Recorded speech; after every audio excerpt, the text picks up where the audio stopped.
suspecté naa loo xam ni sama xel mi dama di màggatu koroot yoo xam ne lu ma suspecté xam naa ni luusa nga ca. soxna si. waaw Assane. maa ngi nii xam nga li may wax gars yi rek ñu xam ne man duma terroriste ñoom nañu wane seen bopp nañu dem ci Facebook bi xam nga nañ ko waxtaanee xam nga li ma wax ne ko àdduna bi yëpp yëg ñu xam ne doomu sénégalais lañ dugal ci liste terroriste di ko parce que bi ma ñëwee fii loolu rek lañ ma doon laaj. liste terroriste. loolu rek lañ ma doon laaj affaire ban jàkka ngay jullee xam nga ndax da ngaa wax ne da ngay rey ay nit ak xam nga ndax da nga wax lii ak lii ak maa ngi leen li ngeen di laaj man du ma leen ko tontu parce que du ma terroriste directement wax naa leen. Assane Diouf da ngay fen di fàtte loolay sa problème yow yaa fi ne woon ni. fi ma dëkk nii xam nga li ma la mooy Cherry Drive yaa ngi dégg li ma la xam nga boo maanaam Federal City la fii ma dëkk nii Federal City la xam nga lu ma fi indi xam nga lu ma tax a ñëw am kër Federal City dañ maa woobal immigration ne criminal laa. nekk fi di liggéey di rayante man ak sama jabar xam nga lu nekk ma def ko di dem ci marché bi di rayante di jaay ci mbedd mi xam nga ba yàlla def man ak moom ñu am fénqaloo mu woo waa dëkk bi ne leen kii kat xam nga day waxtaan ak ay kilifa yoo xamante ni wan leen ay vidéo barki sëñ Touba li may wax mi ngi ci biir xam nga City of New Orleans parce que ci biir maire bi City Hall dafa am xam nga benn area boo xamante ni mooy City Code maanaam civil code affaire mariage xam nga fa la ñuy lijjantee lépp sama tur mi ngi fa sama tur a ngi xam nga criminal code sama tur mi ngi immigration sama tur mi ngi FBI parce que dafa dem na leen xam nga kii ay jullit lay waxal la lu nekk mu wax ko xam nga ne leen boo ngeen moytu ko. merci mauvaise idée bu rafet la joxe. sama tur mi ngi fa sama tur a ngi xam nga criminal code sama tur mi ngi immigration sama tur mi ngi FBI parce que dafa dem na leen xam nga kii ay jullit lay waxal la.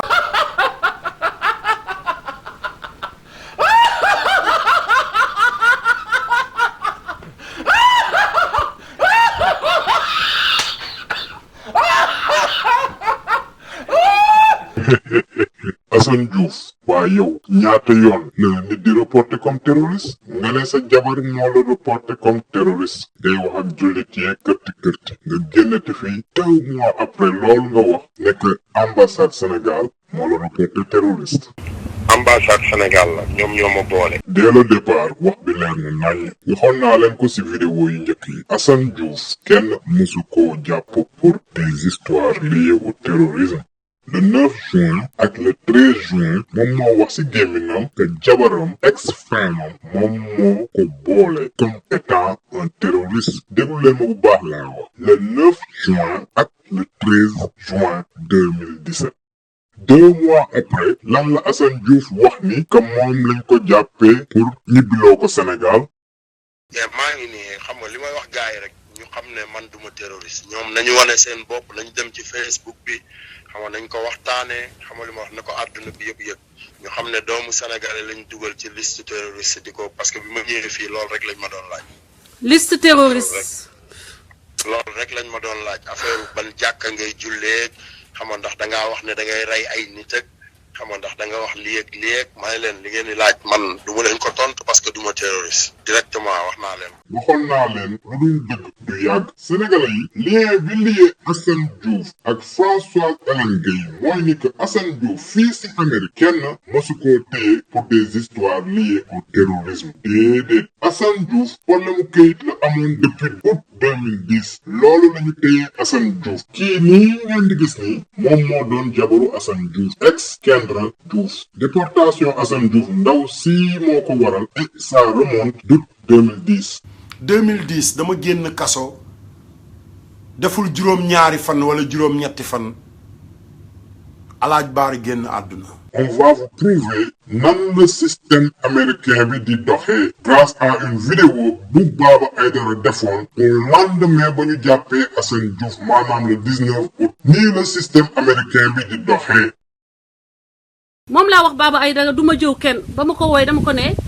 Baba dangaa wax ci sa live ni que man damaa diffuser ay fausses informations mu ne ma déedéet waxuma loolu Baba Aïdara. Françoise Hélène Gueye bu Baba Aïdara waxee ni non répandre loo fausse information man mii maa la nekk dangay fen dangaa répandre fausse information yow yaa bind lii ci sa page nekk di ko répéter à travers le monde nga nekk Assane Diouf FBI moo ko convoqué et par la suite ñu jox ko ci loxo waa immigration loolu c'était une fausse information c'était une fausse histoire de terrorisme et la preuve Assane Diouf mësul jàll ci loxo FBI. après bi ma paree show bi xam nga wax ak yow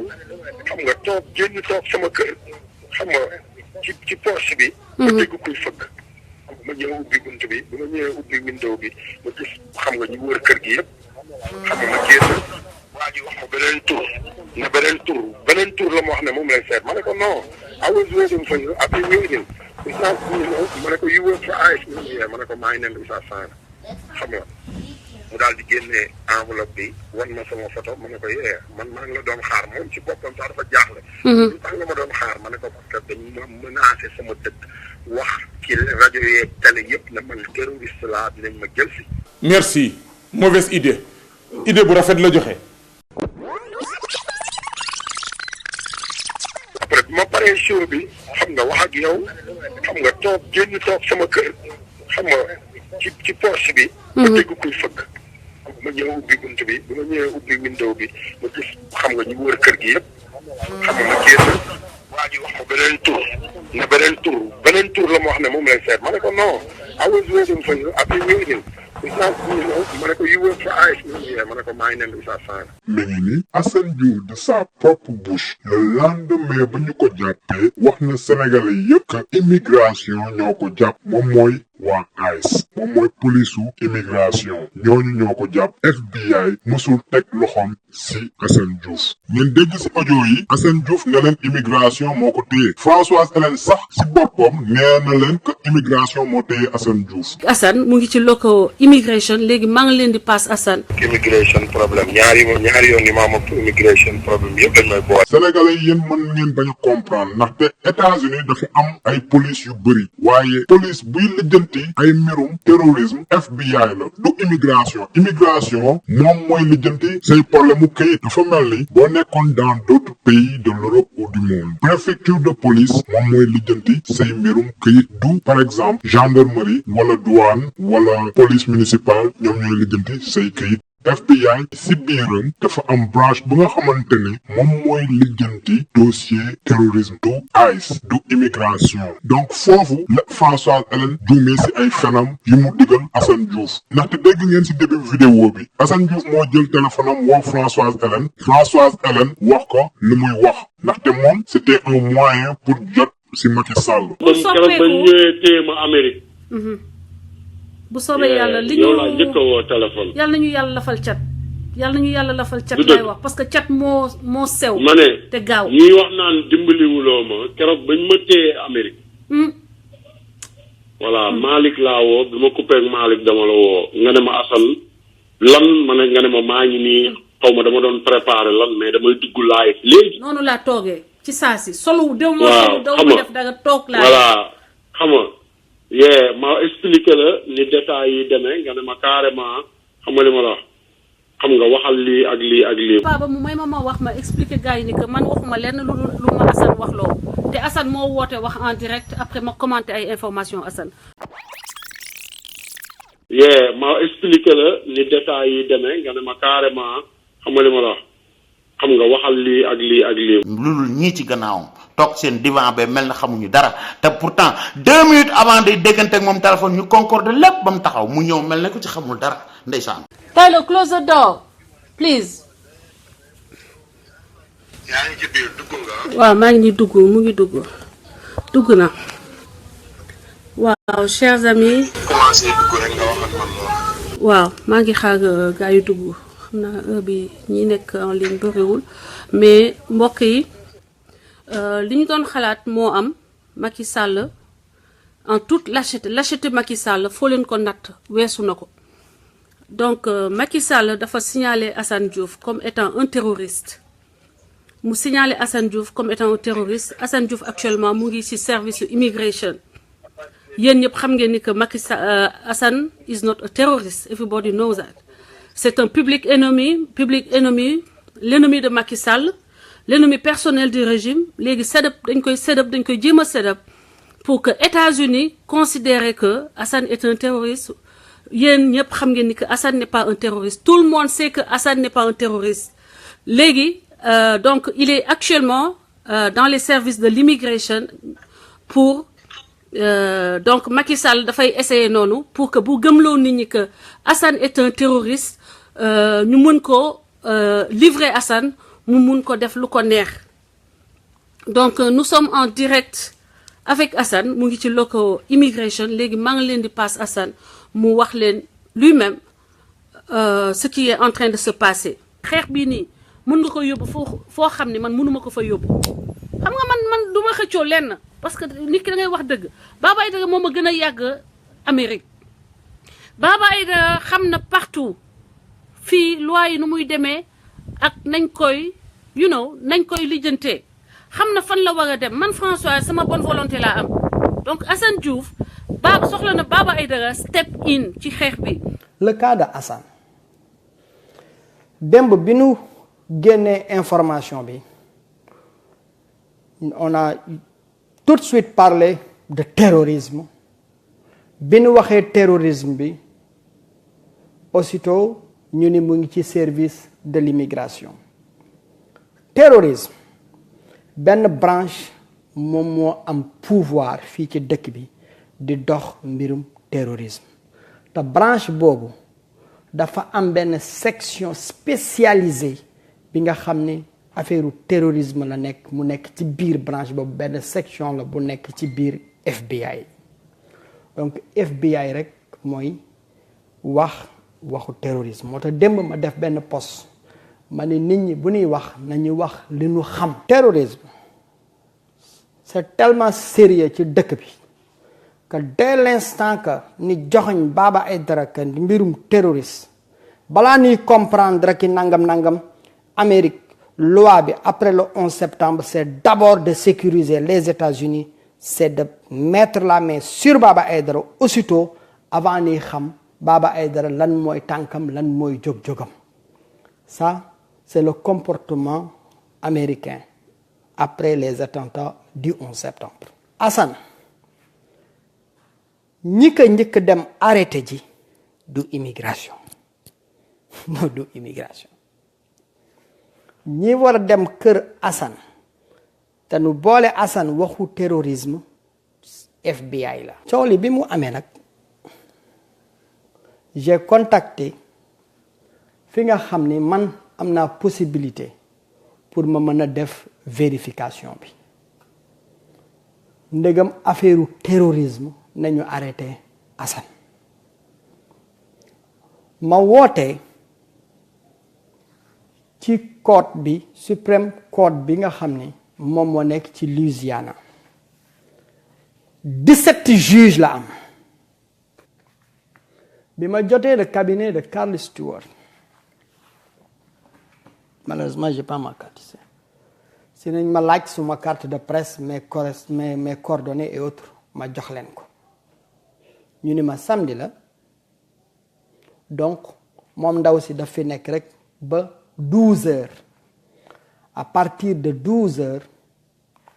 dinañu mën a à partir ba 12 heures mu ngi fa lay wàcc ndax tey samedi la heureusement que teel naa ko jot bi mu defee vérification yi man je parle de fait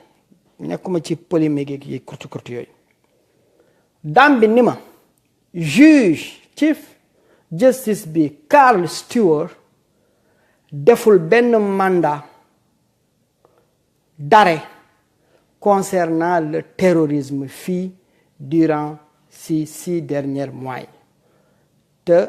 le nom de Assane amul fenn fu ko annoncé fii comme terroriste. Donc terrorisme c'est le juge qui donne l'ordre juge boobu Carl Stewart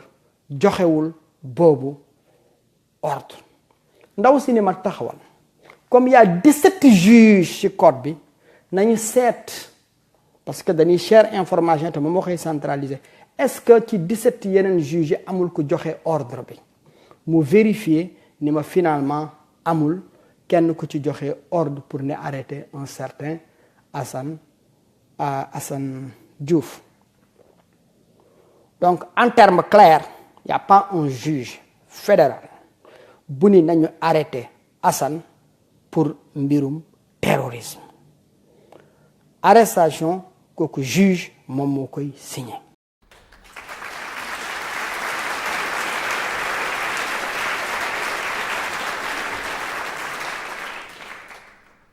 Sénégalais yi tàccu leen bu baax Baba Aïdara ndax journaliste yi bu ñu doon def un travail d'investigation bi Baba Aïdara def su boobaa lu bëri Sénégal politiciens yi dinañ ko moytu donc tout nos respect à monsieur Baba Aïdara. Bour affaire de 144 heures yooyu je sais très bien peut-être mën naa ko expliquer nii rek c'est-à-dire terrorisme bu ñu la ko jàppee aux États-Unis dafa am ay interrogation yoo xam ne gis nga Assane Diouf bu doon terrorisme lañ ko jàppee yaa ngi dégg duñ ko jàpp suba gi mu xëy ngoon gi di woo Hélène Françoise Gaye non c'est pas comme ça que ça se passe c'est pas comme ça que ça ku ñu jàppee terrorisme aux États-Unis crois-moi isolation ngay nekk doo gis benn membre de famille ba pare doo am avocat yaa ngi dégg ay interrogation yu intense la waaw donc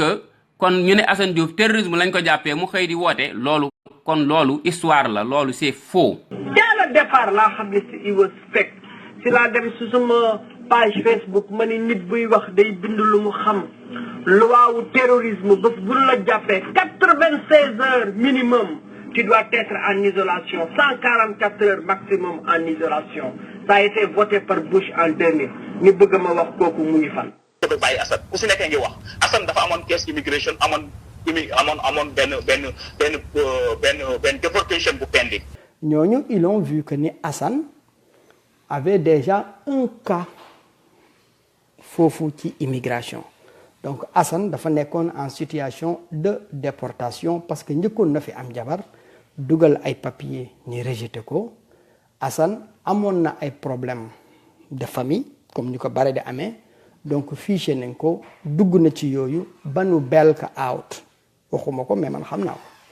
ba seen waa kër yi nekk ci Sénégal dañu mujjoon jaay seen benn terrain xaw ma benn kër affaire yooyu dagale nangam ba nu bel ka out mu génn. Sénégalais yi pour que ñu mën a expliquer leen l'implication de Françoise Hélène Gaye par rapport au dossier Assane Diouf jàpp leen ni que Assane Diouf fii aux États-Unis kenn jàpp ko fi pour des histoires liées au terrorisme déedéet coow li bëri na version yi bëri na kàcc bi tamit bëri na lool Malika du jabaru Assane Diouf légalement parlé Assane Diouf ak Malika ñi xamante entre 2015 et 2016 kii nii ngeen di gis ni moom moo doon jabaru Assane Diouf ex Kendra Diouf déportation Assane Diouf ndaw si moo ko waral et ça remonte d'août 2010 dama génn kaso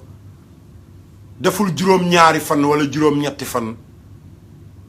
alaaj baari génn àdduna Assane Diouf daa amoon jabar en 2009-2010 mu am jabar di doxaan sama soxna si ma nekkaloon fii nekkatuñu sénégalaise la mi ngi may dégg parce que moom moo daan mujj di wax ak sëñ bi direct Sénégalais yi Assane Diouf daa amoon jabar di doxaan ndaw si jàpp ko ndaw si dàq ko si këram Assane Diouf xaar ba ndaw si dem liggéey mu yóbbaale 6 oto ba si oto bii ngeen di gis si vidéo M6 bi ndaw si nee na ba Assane Diouf amee problème ak communauté mouride bi nekk à New York par rapport ak histoire M6 bi Assane Diouf daa ñëw dëkk si New Orleans. ma ñëw ci dëkk bii ma wàcc New York nekk fa di rayante xam nga ba ay xam nga samay mbokk di dal sama kaw mu génne ma dëkk ba ne ma Assane xam nga demal comme sa soxna bi di dëkk sàngam la dëkk dem fa nga liggéeyal fa Serigne Touba ma ñëw fii tey fii ma nekk ni New Orleans. nee na nag ba muy ñëw ay yërewam kese la ñëwee ndaw si tijjel société Assane Diouf nee na bëggul woon jëkkëram toog te du liggéey mu tijjel ko société bii ngeen di gis muy 75 NLO 5 LLC moom mooy nongoloo bi nee na lépp si xaalisam la jóge Assane Diouf di dem di wuti auto accidenté di ko réparé donc ba Assane Diouf yóbbee oto yi ndaw si bëggul woon Assane Diouf jël bien yëpp mu porter plainte Assane Diouf devant un tribunal civil bu ñu demee si juge bi ne Assane Diouf na delloo oto yi ba un juge des affaires familiales décidé divorce bi après décidé tamit kan mooy moom lii ak kan mooy moom lële ndaw si nekk te bandi na bandi bi nga xamante ne moom woowoon na au préalable waa immigration mooy agent ainsi mu boole Assane Diouf ne leen que Assane Diouf dafa ñëwee si dëkk bi ak passeport frère am. ne ma lan ngay naka ngay wax ne moom nga duggee Amérique ma ne ko sama passeport rek laa fi duggee mu reetaan ne ma booy yow tamit kenn du la ci may kay. donc bu ñu génnee tribunal ay agent ICE ñu ngi doon xaar foofu Assane Diouf ñu jàpp takk yóbbu. di liggéey di rayante man ak sama jabar xam nga lu nekk ma def ko di dem ci marché bi di rayante di jaay ci mbedd mi xam nga ba yàlla def man ak moom ñu am fénqaloo mu woo waa dëkk bi ne leen kii kat xam nga day waxtaan ak ay kilifa yoo xamante ni wan leen ay vidéo barki sëñ Touba li may wax mi ngi ci biir xam nga city of New Orleans parce que ci biir maire bi City Hall dafa am xam nga benn area boo xamante ni mooy city code maanaam civil code affaire mariage xam nga fa la ñuy lijjantee lépp sama tur mi ngi fa sama tur a ngi xam nga criminal code sama tur mi ngi immigration sama tur mi ngi FBI parce que dafa dem na leen xam nga kii ay jullit lay waxal la lu nekk mu wax ko xam nga ne leen boo yeboo ngeen moytu ko xam nga wala boo yeboo ngeen topp ko ma ñëw code xam nga képp ku nekk New Orleans code bi fi mu nekk xam nga 1250 la jàkkaar lool 1250 mooy buildingu immigration bi xam nga bayaal bu yaatu la woon léegi ñu tabax fa Hyatt école hôtel ma ñëw ci code bi rek gars yi ñëw takk ma yóbbu ma dem ma ñëw code xam nga képp ku nekk New Orleans code bi fi mu nekk xam nga 1250 la jàkkaar lool 1250 mooy buildingu immigration bi xam nga bayaal bu yaatu la woon léegi ñu tabax fa Hyatt école hôtel ma ñëw ci code bi rek gars yi ñëw takk ma yóbbu ma dem. ñu fixé caution bi presque à $9000 waa kër Assane Diouf jaay benn terrain boole si ay nit yu jege woon Assane Diouf moo taleel ko ñu fayal ko caution bi ma doon presque $9000. ma nekk ci kaso bi mu ne ma di nga génn ne ma Assane ma ne ko Mbàkke mu ne ma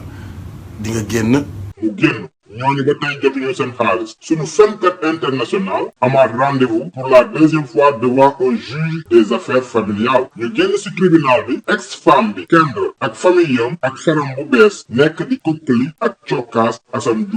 Diouf tamit muusul dem di tongoo dem song ji leen devant le tribunal devant des dizaines de policiers fa la ñu takkee Assane Diouf yóbbu ndaw si porter plainte pour agression ñu fixé caution bi à $15000 Assane Diouf nag amul woon kenn te amul woon $15000 yu muy fayee caution boobu mu dem tëdd ji jeex pendant des mois li may wax nii nag preuve yaa ngi nii lii mooy casier judiciaire u Assane Diouf simple assault moom mooy agression ngeen fàttaliku ba ñu déporté Assane Diouf Sénégal ñëpp di xaar si papier déportation yi ñu gis si déporté pour terrorisme waaye déedéet américains yi seen loi du waawu clignoter droite jàdd gauche comme loi wu Sénégal non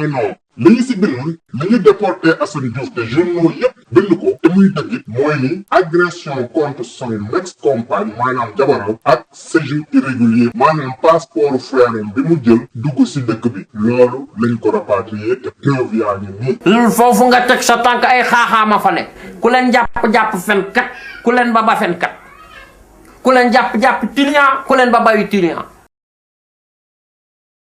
Il y a deux types d'illégaux dans ce pays. Il faut que nous le sachions. Avant d'aller sur ces deux types d'illégaux, nous allons voir le visa. Le visa américain, il a le droit d'Amérique. Amérique. Loi américaine waxul lolu. Le visa américain donne le droit de solliciter l'entrée aux États-Unis. Visa ne te donne pas le droit de rentrer aux États-Unis.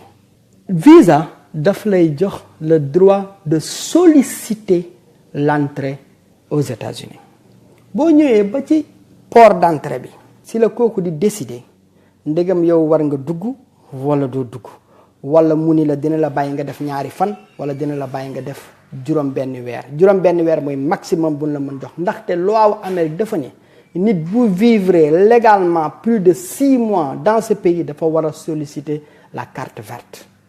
moo tax buñ lay jox du passer 6 mois. donc ambassade bi buñ lay jox visa bi dañ lay xamal ni duggagoo Amérique léegi demal nga demander immigration ndegam mën nga dugg biir Amérique mooy solliciter l'entrée aux États-Unis.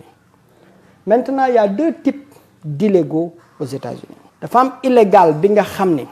dafa dugg ci dëkk bi d'une manière légale mooy c'est-à-dire que ne dañ ko jox un visa mu jaar dans un port d'entrée kooku bu duggee dans un port d'entrée dafa dugg ci dëkk bi légalement ni jox ko 1 mois wala 6 mois de séjour boobu passé mu toog maintenant il est devenu illégal. Voilà quelqu'un bi nga xam ne bu takkee jabar wala ni takk ko wala mu am ku ko sponsorisé mën na defar kayitam mu am deuxième type de groupe d'illégaux mooy li ma fi waxoon ci sénégalais yi ni mere ma fi ñu bare saaga ma mooy ñoo ñu doon wax dañ leen waroon jox 25 millions de francs CFA tey jii dëgg bi mooy dellu si rek mooy ñëwaat mooy ku fi dugg d'une manière illégale mooy quelqu'un qui n'a pas sollicité l'entrée aux États-Unis. Maintenant quelqu'un qui est détenteur d'un visa donc kooku dafa jaar par la petite porte pour dugg ci dëkk bi donc daf fi dugg illégalement bu takkee doomu Obama bu mag bi aawo mu takk doomu Obama bu ñaareel deuxième doomu Obama bi ñaareel mu takkaat doomu Trump Ivanka Trump ñeenteel bi bu dee autorisé nañ ko mu dem indi doomu Bush mu takk ko du am këyit il faut que ça soit clair parce que dafa dugg ci dëkk bi illégalement il n'a pas sollicité l'entrée dans ce pays donc quelqu'un qui n'a pas sollicité l'entrée dans ce pays cette situation c'est encore beaucoup plus compliqué. My name is Hassan. I'm from Senegal and I'm in America for the last 16 years. I come to America in August 17, 2001. I enter United States with different name and different passport. I'm an illegal immigrant and I know it. I follow every process. I follow immigration. I asked for anything I could get to just be legal in this country. And I have my 2 children here. I have my daughter and I have my son. yéen Sénégalais yi yéen fans Assane Diouf yi xëy na bu ñun waa Sénégal de la vérité waxee ñeen ne du dëgg xëy na bu Baba Aïdara waxee ñeen ne du dëgg xëy na bu keneen ak keneen waxee ñeen ne du dëgg mais yéen bu fekkente ne Assane Diouf moom si gémminam moom moo wax ni que moom def na lépp pour ñu lijjantil ko kayitam mu ne leen il a tout essayé pour régulariser situation pour am ay kayit amoon na fi jabar am na ñaari doom te loolu yëpp mënul tax mu lijjanti ay kayitam parce que ni mu fi duggee maanaam li leen Baba Aïdara expliqué noonu la système américain bi di doxee immigration loolu lañ ko considéré comme fraude lii la si loi bi wax même bu fekkente ne dangaa marié légalement une fois nga dugg illégalement États-Unis nga toog aux États-Unis plus de 6 mois bu boobaa boo bëggee régler sa situation da ngay génn États-Unis te États-Unis da lay pénaliser pendant 3 ans 6 mois rek 3 ans ngay toog balaa ngay mën a duggaat biir États-Unis bu dee nag danaa dépassé 6 mois ba toog ba 1 an boo toogee 1 an si biir sol États-Unis fekk nga dugg ak passeport bu mel ni yow passeport sarak wala nga duggee neneen da ngay toog 10 ans balaa ngay duggaat biir États-Unis te Assane Diouf toogul 1 an Assane Diouf toogul 6 ans Assane Diouf toogul 6 mois 16 ans le top aux États-Unis. Maintenant je reviens un peu ci kaaw Assane Diouf rek ci ngeen xam lan moo tax Assane Diouf ñu déporté ko Assane Diouf en 2010 dafa amoon problème ak immigration parce que dafa amoon simple assault jabaram dafa assault woon jabaram Kendra ca la ko gars yi ca la amoon problème déjà ak immigration parce que une chose est sûre aux États-Unis mën nga nekk fii sans papier mais fii ak amoo benn problème yaa ngi dégg mën nga fay dund fii ba dee fi fii ak amoo benn problème mën nga dund aux États-Unis ba dee fii gouvernement du la jàpp kenn du la jël yóbbu la parce que gouvernement amuñ droit xool nit ci mbedd mi rek ne la hey amoo papier ñëwal ñu yóbbu la sa dëkk non non non ça se passe pas comme ça soit da nga yor sa oto di dawal yaa ngi dégg te amoo ay papier amoo driver's license yaa ngi dégg police arrêté la bala police arrêté mu xool gis na yow ndeke amoo driver's license ñu jàpp la bañ la jàppee ñu ne ñu xool xam ne yow tu es illégal dans ce cas ñu jox ko ICE maintenant l'immigration va intervenir c'est comme ça que ça se passe mais nekkul ne da ngay dox ci mbedd mi rek ñu jël la téye la man j'ai des parents qui sont ici plus de 25 ans amuñu papier plus de 25 ans. mais nit ñi dañuy wax selon nu ñu yeewu mais au fait que ni dafa am ay textes yi clairs on n'a pas besoin d'être un juriste on n'a pas besoin d'être un connaisseur ce pays-là tout est documenté tout est écrit. donc Assane honnêtement donc n'est pas passé par un port d'entrée. Quand tu n'es pas rentré dans un port d'entrée ci database yi immigration xamula tur bi nga fi duggee la xam donc bu fekkee da nga faayal papier pour jéem a am këyit si la immigration di soogee xam fii booy faayal sa këyit nga def fi par exemple 20 ans nga ñëw ak ton passeport sénégalais pour dugal si këyit mais dañ lay laaj ton port d'entrée bi dañ la koy laaj port d'entrée boobu benn papier bu weex la bu ñuy tuddee I-94 c'est la I-94 sa I-94 la mooy sa bakkan ci dëkk bi gis nga numéro bu gudd boobu. léegi Assane Diouf puisque amatul woon option il a tout essayé am na doom am na jabar am na business daawoon na sax di yónnee xaalis UNICEF pour ñu mën ko def si dossier wam pour que américain ne kii de bëgg na xale sax mais loolu yëpp dara parce que ni mu duggee si dëkk bi Assane Diouf da leen di jox ay information mais du information yoo xamante ne yëpp benn vidéo la nekk yëpp daf ko tasaare donc ba loolu yëpp option yëpp jeexee ba muy dugg si live bi dañ ko recommandé woon mu wut asile politique Assane Diouf août 2016 la ko juge immigration nekkoon na génn si dëkk bi mu amoon droit def appel avocat bi introduire dossier appel bi waaye Assane Diouf amul woon xaalis bu muy fayee honoraire yi avocat bi bàyyi dossier bi noonu ça cotise pas ça njàkk point donc deful appel ndax amul woon xaalis bu muy defee appel le juge de l'immigration après 90 jours Assane Diouf deful appel en mai 2017 ñu envoyé Assane Diouf benn lettre bu tudd bag and baggages maanaam jëlal say bagage nga ñibbi sa dëkk wala ñun waa immigration bu ñuy ñëw dinañ la jël si te doo yóbbaale benn bagage pour changer donne bi il lui fallait mu def benn affaire boo nga xamante ne dina changer dossier wam moom mooy asile politique looloo tax Assane Diouf commencé di live premier live Assane Diouf date de décembre 2016 constant wul woon mais ba ñu duggee biir mai ba mu jotee lettre boobu mu leer ko ni lettre bi léegi waa immigration foowul benn tànk mi ngi si biti benn tànk mi ngi si biir si la commencé def ay live am. mon cher I know all that loolu moo tax ñi may saaga man bi ma ñëwee di leen wax waxu terrorisme beeg yooyu amul ci la Hélène dem jël wax ji wëlbati ko boole mag adduna yëpp ñi may saaga nday guddi ak bàyyi mais man je suis quelqu'un de très pratique man bu may wax xam naa bu baax li may wax man dinaa ko gëstu laajte ñi ko xam ba noppi balaa may wax mais Sénégal dafa bare naa fekk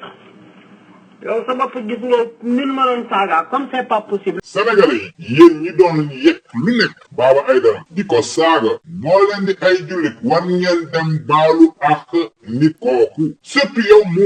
Modou Khoule na nga def. wax ci ko may wax Baba Aïdara laa bëgg ñu waxal nee na dana def interview vendredi. oh my God yi nekkee ci Amérique gii di représenter RFM journaliste boo xam ne information yi ngay joxe yëpp ay fen kese la. ba jël opinion sénégalais bi changé ko si ñu am benn position boo xam ne si kaw Assane loolu na ko arrêté gënuñu nekk Amérique gënuñu xam li xew Amérique gënuñu xam li xew si actualité dëkk bii. parce que Baba mu ngi wax ba léegi. biir moo ngi wax ci kaw Assane ba léegi. waaye nee na dama bëgg wax mu leer parce que affaire bi moom ñoom dañoo yor média nit ñu yor média. ñu nekk Amérique fen yi ñu nekkee nañ ko baax nañ ko ba gënuñoo qualifié fii kenn ba xam loi américain yi gënuñoo jàng nit ñi gënuñoo xam li xew si dëkk bi ku nekkul ci Facebook bi fu mu toll nii boo nekkee Sénégal lii information bi jóge ci Baba Aïdara ngay jël kon buy informer nay informer loo xam ne dëgg la te nekk loo xam ne moo nekk réalité sur le terrain nekk ci dëkk bii. man de may porte parole Assane. comité bi xeexal Assane may porte parole bi Baba Aïdara xamul dara ci lu xew li mu wax yooyu yëpp ay wax la. jàngoo jongoo xamuloo di réeral sama jeunesse su dëkk Baba Aïdara li mu wax yëpp au lendemain ba ñu jàppee Assane Diouf le 19 août dem leen xooli vidéo boobu live boobu mu def le 19 août lépp lu mu wax noonu le système américain bi di doxee te ñun dañoo dem si ginnaaw def suñu ay vérification def suñu investigation ñun duñu François Hélène Gueye bii wax te du leen génneel preuve am yëpp laa mi noonu la. sur ce premier cas bu dee c'est sur freedom of speech am beeg yooyu dañu bëgg anéantir voix bi mooy ACLU ak ñoom Charlton ñu ma tudd. maintenant bu dee nag sur l'immigration là c'est autre chose là ça devient beaucoup plus compliqué parce que un juge avait décidé sur le cas de Assane avant les événements. Et ce juge, malheureusement, avait choisi la déportation pure et simple. Maintenant, comment Hélène Françoise a profité de tout ça, je vais vous le dire. Ba lolu amé, dafa gis né Baba Aïdara génn, yaa ngi dégg, mu ngi wax ci affaire bi, di wax dëgg bi et que dëgg bi arrangé wul Sénégalais, arrangé wul aussi les supporters de Assane Diouf. Bañ tambalé di wax ci dëgg bi, Françoise ca la moom mi doon wax ne Baba Aïdara lu mu wax dëgg la, moom moo retourné naan Baba Aïdara dafay fen, li muy wax du dëgg. Xeex bii nii mën nga ko yóbbu foo xam ne man mënuma ko fa yóbbu xam nga man du ma xëccoo lenn parce que nit ki da ngay wax dëgg Baba Aïdara moom a gën a yàgg Amérique Baba Aïdara xam na partout fii loi yi nu muy demee ak nañ koy nañ koy lijjantee xam na fan la war a dem man François sama bonne volonté laa am donc Assane Diouf soxla na Baba Aïdara step in ci xeex bi non mais Baba dafa am solo ci xeex bi te Baba bëgguma ñu boole ma ak Baba dañ ma booleeg ñëpp waaye buñ ma booleeg Baba Aïdara man de may porte parole Assane comité bi xeexal Assane may porte parole bi Baba Aïdara xamul dara ci lu xew li mu wax yooyu yëpp ay wax la. Pourquoi? Parce que bëgg na am nit à tout prix bëgg na nit ñi ànd ak moom à tout prix mu pare wax loolu gars yi tàmbali di saaga Baba Aïdara partout. mooy ñëw fii taxaw naan yéen day xeexal sénégalais quoi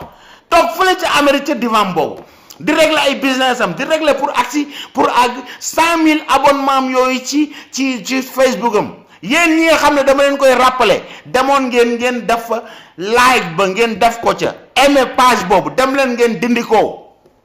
100 000 yooyu du fa mën a àgg mais dindi leen ko mu gën a wàcc waaw te xam ne ñun trigam yooyu yëpp muy taxaw dañ ko découvrir am business am life am xam ko sama gars yi dem nañ ba këram photo ay oto yu fa nekk photo kër gi won ko ne ñëw on te connaît. man sama jëkkër moo fay pour que samay données golo du ko jot golo yi li ñu def Assane Diouf dañoo foog ne man da ngay dugg biir système américain yi rek dugal Françoise Hélène Gueye daal di xam loo xam non man du ma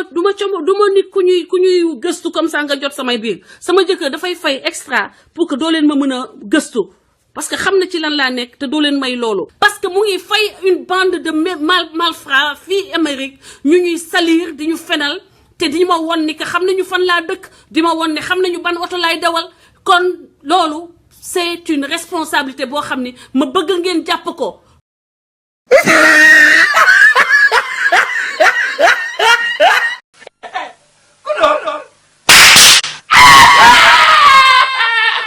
moom xam na bu baax na ñi ay secret yoo xam ne mooy ñëw ne di menacer mais sa menace yooyu fen xeexal sàcc seytaane doomu iblis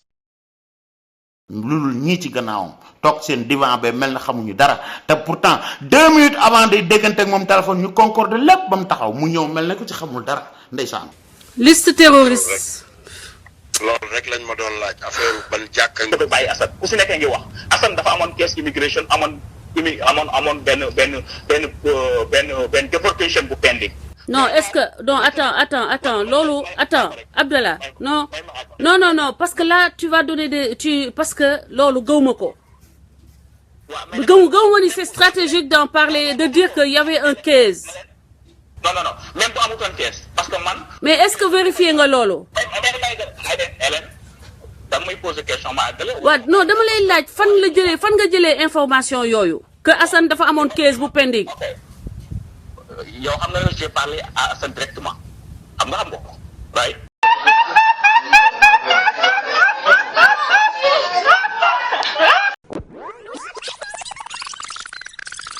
te bàyyi Assane ku si nekkee ngi wax Assane dafa amoon caisse immigration amoon benn déportation bu pending. non est-ce que non attends loolu attends Abdallah non parce que là tu vas donner parce que loolu gëwuma ko. gëwuma ni c'est stratégique d'en parler de dire que y avait un case. non même bu amutoon case parce que man. mais est-ce que vérifier nga loolu. da may poser question ma àggale. waaw non dama lay laaj fan nga jëlee information yooyu que Assane dafa amoon case bu pending. yow xam nga j'ai parlé à Assane directement xam nga ko right. yow kañ nga wax.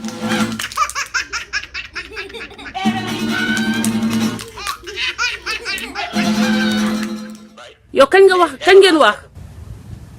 Assane wax naa ak moom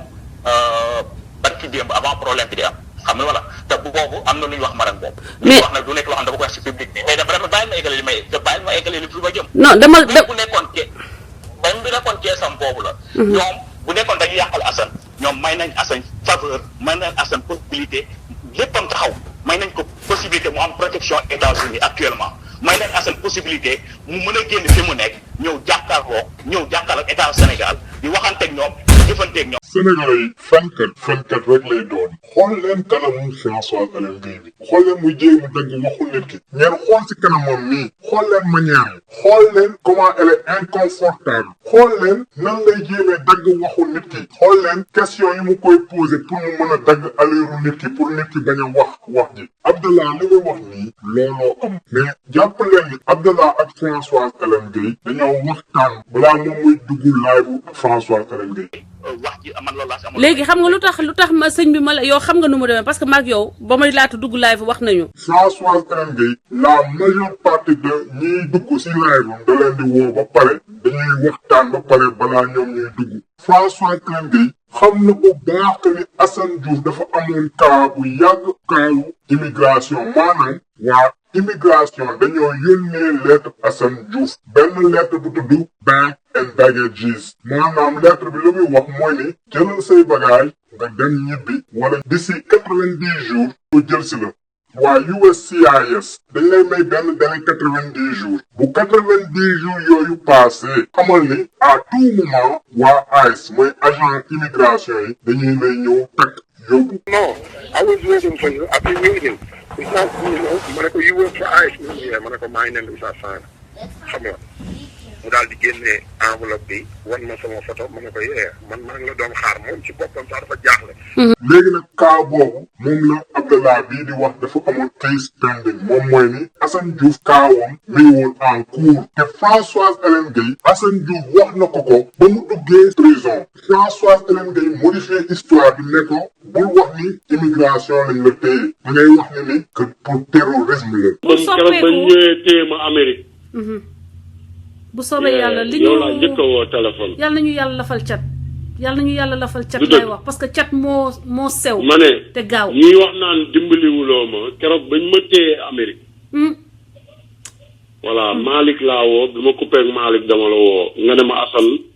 lan ma ne nga ne ma maa ngi nii xaw ma dama doon préparé lan mais damay dugg live léegi. noonu laa toogee ci saa si solo. dew waaw ma def da nga toog laa. voilà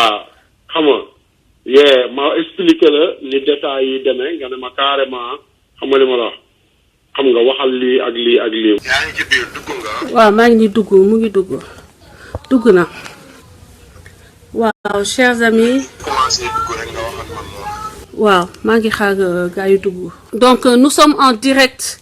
avec Assane mu ngi ci loco immigration léegi maa ngi leen di passe Assane. li xew daal lenn la man def naa Amérique def naa fi 16 ans. moom mosuma am ak immigration problème ñaari yoon yi ma am ak immigration problème yëpp dañ may boole bu njëkk bi sama jabar la bii ambassade Sénégal la ñoom ñoo ma boole. accusé sax Babacar Diagne mais man du ma egg foofu parce que xamuñu. mais moom mooy responsable ambassade bi donc moom la ñuy accusé. defal naa may ma Hélène laay jëlee moom boo bëggee man ma bàyyi la ngay gële mais dama lay wax samay point mooy ñëpp nga naan Babacar Diagne xamuñu parce que ambassade nit mën na fa jël téléphone woote waa APR ña nga fa am pagaay mais ñi ko man am na ku ma wax ni Makane la yow dafa am lu ngeen may wax leen ma man ban dégâts laa def Amérique. yow Assane am na benn waay bu nekkoon ci ambassade yi fan yëpp dafa la doon woo di la menacer loolu jotuma ko wax suñu followers yi leeral ko.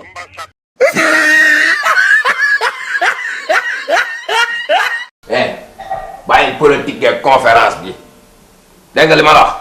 maintenant ñoom ci seen biir xeex boobu. ñoom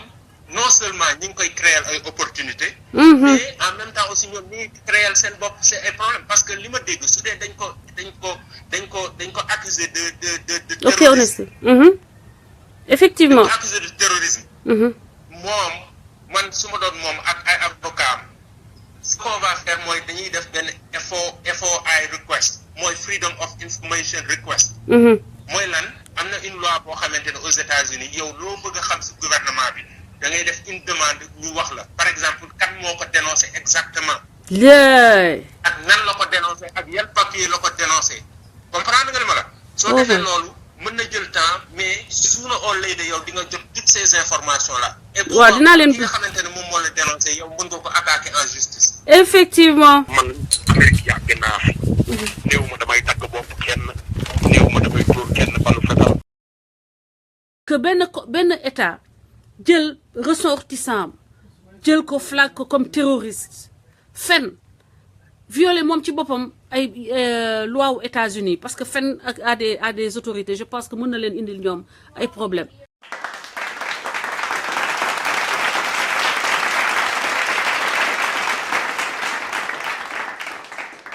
Sénégalais ba tijji benn parenthèse fii aux États-Unis bu fekkee nit daf laa boole pour une fausse accusation de terrorisme su boobaa bu FBI découvrir ni que ki ñu tuumal du si dara FBI day dem jëli ji ki woote te ki woote day dem tëdd ji en prison au minimum pendant 7 ans de 7 à 20 ans loolooy temps wu prison bi nga war a mën a tëdd man nag li may wax créé wu ma ko mi ngi nii de 1 sama rak agent FBI la de 2 site yu may dem ay site yu xamante ne yéen ñëpp mën ngeen fa dem jële ji information yi may wane de 3 site yi may dugg yëpp ay site gouvernement la du ay site yu como mais site yi xamante ne day jeexee par .gov.gov moom mooy site gouvernement donc dès à présent xam leen ni kenn mosul woote di boole Assane Diouf pour des histoires liées au terrorisme. Françoise Hélène Gueye nit boo koy fenloo xamal bu baax li nga koy fenloo sénégalais yëpp duñu ay nulaat. yéen a ngi dee waaye xamuleen li ngay dee lu mu. billaahi yéen a ngi dee lu bon. Mbay Konetu ak Badu ñoo lal dil wa. ku bëgg gëm gëmal ku bëggul gëm mën nga créer lu leen neex mais lii mooy dëgg bi li ñu leen raconté yëpp depuis le début ay fen la histoire terrorisme bi benn nit moo ko créé Françoise Hélène Gueye moom mooy nit ki gën a dangereux ci Sénégal Assane Diouf triant la mais Françoise Hélène Gueye manipulatrice la li Assane Diouf nekkee tey yëpp moom moo ko teg parce que Assane Diouf problème mu kayit la amoon. dafa bàyyi Assane ku si nekkee ngi wax Assane dafa amoon caisse immigration amoon benn déportation bu pending. ba muy def live dafa fekk ni mu utiliser option yëpp mais problème mu Assane Diouf mënuñu ko woon régler parce que Assane Diouf dafa dugg si dëkk bi ak ay kayitu frère am kooku américain dañ ko considéré comme fraude une entrée illégale. ne ma naka ngay wax ne moom nga duggee Amérique ma ne ko sama passeport rek laa fi dugg mu reetaan ne ma booy yow tamit. kenn du la ci may kayit. ci dëkk bi dafa am yu ñuy woowee ay délits fédéraux ci waxam daf ko def.